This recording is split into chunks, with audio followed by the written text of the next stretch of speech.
Guys, welcome back to T Study YouTube channel. We have introduced to the memory. Let's begin.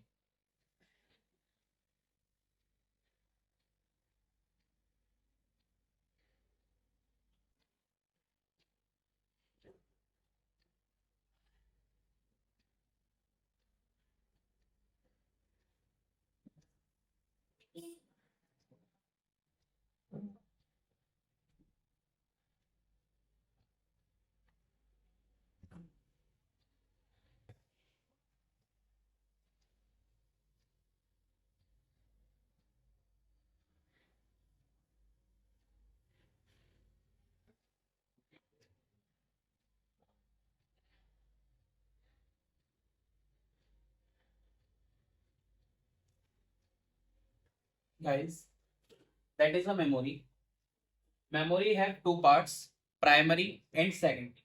Primary memory has two parts, RAM and ROM. RAM has two parts, static RAM, second one dynamic RAM.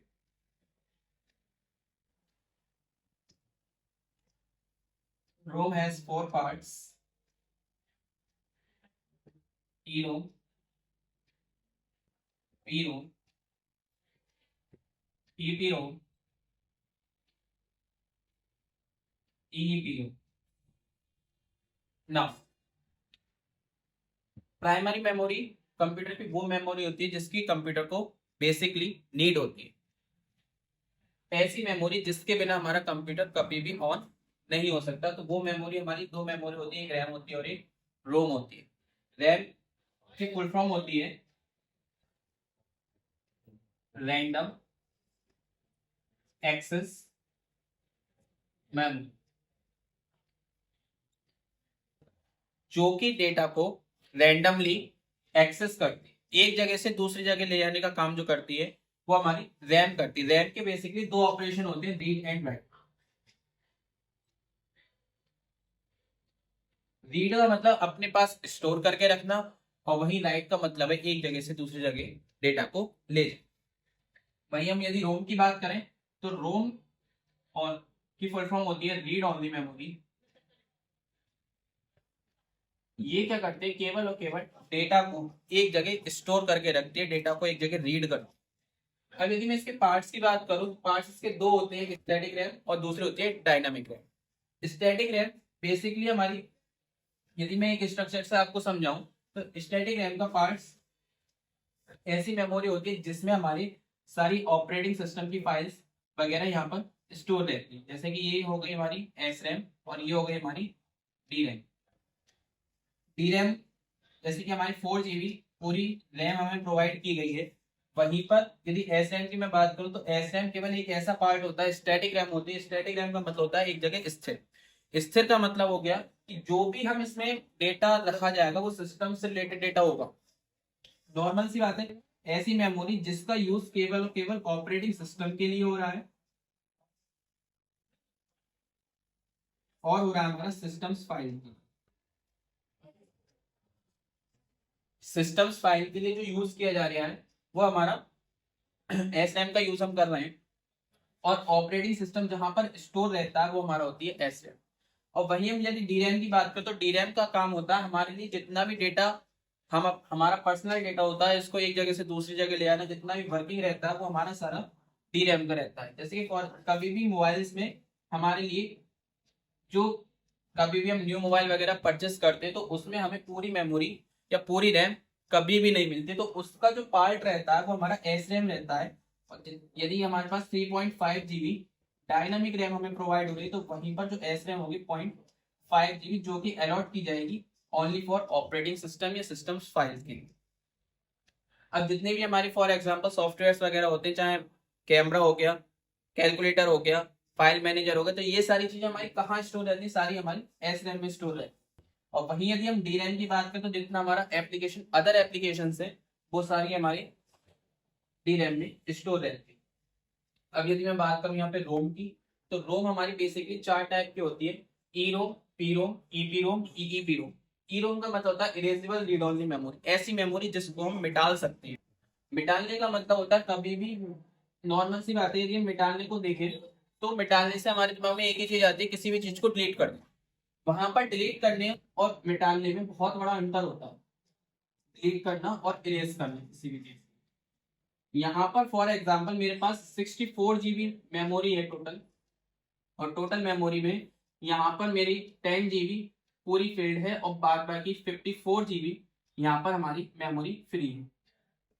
इसका जो हम यदि हम total लगाएंगे तो total हमारा इसका 64 GB होगा।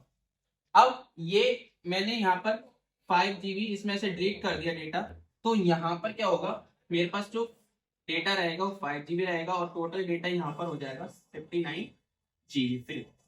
तो इसका मतलब ये हुआ कि डिलीट करने से हमारा पूरा स्टोरेज उतना ही रहा, उसमें कोई कमी नहीं हुई। अब बात करें यदि इरेज करने, तो इरेज करने का सीधा सीधा मतलब होता है टोटल मेमोरी को, टोटल मेमोरी में से डेटा को या मेमोरी को इरेज कर दे। जो 64 GB है, 64 GB से हमारा यदि हमने 60 GB कर दिया तो ये हो गई हमारी यहाँ पर मेमोरी इरेज। ऐसे ही तो ई रोम जो वर्क करते हैं वो केवल और केवल हम उसे क्या कर सकते हैं, इरेज कर सकते हैं, दोबारा से मैन्युफैक्चर नहीं कर सकते। और यदि हम बात करें वहीं पे पी रोम की, तो पी रोम का मतलब होता है कि हम मेमोरी को बढ़ा तो सकते हैं लेकिन वहां घटा नहीं सकते। पी रोम की फुल फॉर्म होती है प्रोग्रामेबल रीड ओनली मेमोरी, ऐसी मेमोरी जिसे हम दोबारा से प्रोग्राम्ड कर दें, दोबारा से उस मेमोरी को बना दें।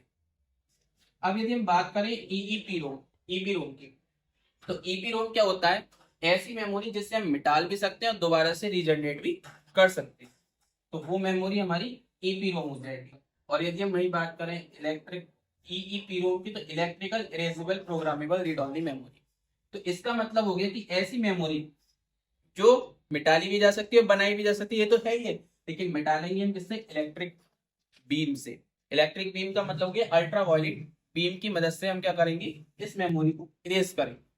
देन यदि हम बात करें सेकेंडरी मेमोरी की, तो सेकेंडरी मेमोरी भी हमारी कई टाइप की होती है, जैसे कि फॉर एग्जांपल पेन ड्राइव हमारी एक सेकेंडरी मेमोरी का पार्ट है, हार्ड डिस्क हमारी सेकेंडरी मेमोरी का पार्ट है। वहीं मैं बात करूं solid, solid state drive, solid state drive इसे हम बोलते हैं शॉर्ट में एसएसडी। और हमारा इसमें आ जाएगा सीडी भी आ जाएगी, डीवीडी भी आ जाएगी, फ्लॉपी डिस्क, और लास्ट में आ जाएगा मैग्नेटिक टेप। और भी कई सारी मेमोरीज होती है। तो सेकेंडरी मेमोरी का मतलब रहता है ऐसी मेमोरी जिसका कंप्यूटर पर कभी कोई इफेक्ट नहीं पड़ता। अब यदि मैं बात करूं इन सारी मेमोरीज, तो ये सारी मेमोरीज हम यदि कंप्यूटर में लगाएं तो भी सही है और ना लगाएं तो भी सही है, क्योंकि इनका कोई ज्यादा इफेक्ट कंप्यूटर पर नहीं पड़ता। जो हमारी बेसिकली मेमोरी होती है वो होती है प्राइमरी मेमोरी, जिसकी हमारे कंप्यूटर को नीड होती है, और ऐसी मेमोरी इसकी वजह से ही हमारा क्या है, कंप्यूटर पूरी तरह से ऑपरेट कर पाता है। जैसे कि मैंने बताया रैम का काम क्या हुआ, डेटा को एक जगह से दूसरी जगह तक ले जाए। वहीं रोम का काम क्या हुआ, डेटा को अपने पास स्टोर करके रखना। अब यदि मैं इधर की बात करूं तो ये एक सेकेंडरी मेमोरी ऐसी है जिसका हमारे कंप्यूटर पर कोई भी इफेक्ट नहीं पड़ता, इसको हम एक्सटर्नली लगाते हैं। इसीलिए प्राइमरी मेमोरी को हमने इंटरनल स्टोरेज कह दिया है और सेकेंडरी मेमोरी को हमने एक्सटर्नल स्टोरेज कह दिया। एक्सटर्नल का मतलब जो भी मेमोरी हम बाहर से यूज कर रहे हैं कंप्यूटर में, वो सब हमारी एक्सटर्नल मेमोरी के अंदर आ रही है। अब यदि मैं गौर इस चीज पे करूं, हार्ड डिस्क तो हार्ड डिस्क क्या होती है, ऐसा पहले रोम की क्या लगती थी, एक चिप जनरेट की जाती थी जो कि हमारे कंप्यूटर सिस्टम में या मदरबोर्ड में इंजेक्ट की जाती। अब वहां पर उस चिप की जगह हमारे पास हार्ड डिस्क आ गई, तो हार्ड डिस्क को एज अ प्राइमरी तो ट्रीट कर सकते हैं, लेकिन ये रहेगी हमारी हार्ड डिस्क क्या है, एज अ प्राइमरी। लेकिन ये जो रहेगी ये रहेगी सेकेंडरी में, क्योंकि हम हार्ड डिस्क को बाहर से भी परचेस कर सकते हैं और हार्ड डिस्क हम कंप्यूटर में भी लगा सकते हैं। रोम की जगह हमने हार्ड डिस्क का यूज कर रहे हैं तो hard disk as a primary यहाँ पर ट्रीट होगी। ये थी हमारे आज मेमोरी का टॉपिक। जो कि कोई भी डाउट्स हो तो आप कमेंट में प्लीज मुझे जरूर बताइए, कोई भी डाउट होंगे मैं आपके सारे डाउट्स को क्लियर करूंगा। Thank you for watching this video.